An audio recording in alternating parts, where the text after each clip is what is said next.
ગુજરાતમાં હૃદયની સમસ્યા ધરાવતા દર્દીઓમાં ખૂબ જ મોટો અને ચિંતાજનક વધારો જોવા મળી રહ્યો છે, જેમાં આ વર્ષના માત્ર છેલ્લા 4 મહિનામાં જ હૃદયને લગતી ઇમરજન્સીના કુલ 35,717 કેસ નોંધાયા છે.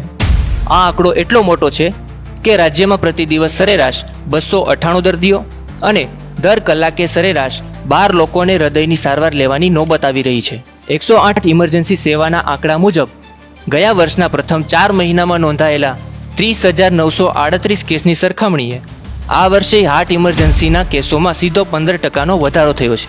અહીં સમગ્ર રાજ્યમાં સૌથી ગંભીર સ્થિતિ અમદાવાદની છે કે જ્યાં સૌથી વધુ 9,196 કેસ નોંધાયા છે.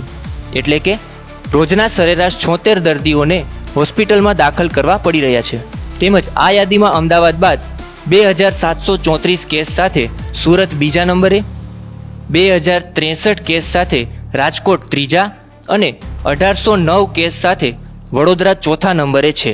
અહીં સૌથી વધુ ચિંતાની વાત તો એ છે કે હવે યુવાન દર્દીઓમાં પણ હાર્ટ એટેક અને હૃદયની સમસ્યાઓ વધી રહી છે, જેની પાછળ હાઈ બ્લડ પ્રેશર અને ડાયાબિટીસ જેવા મુખ્ય કારણો જવાબદાર છે. બીજી તરફ મેડિકલ સાયન્સે પણ પ્રગતિ કરી છે, જ્યાં હવે છાતી ખોલ્યા વિના ઓપરેશન કરવાની આધુનિક પદ્ધતિ TAVI એટલે કે ટ્રાન્સકેથેટર એઓર્ટિવ વાલ્વ ઇમ્પ્લાન્ટેશનનો ઉપયોગ પણ વધ્યો છે. જ્યાં તાજેતરના કિસ્સામાં વલસાડના એક 82 વર્ષના વૃદ્ધ દર્દી કે જેમને અગાઉ બાયપાસ સર્જરી થયેલી હતી, તેમના હૃદયનો વાલ્વ સાંકડો થઈ જતા ભારતમાં બનેલા મેરિલ ટ્રાન્સકેથેટર હાર્ટ વાલ્વ વડે વગર વાટ કાપે નવું જીવન આપવામાં આવ્યું હતું.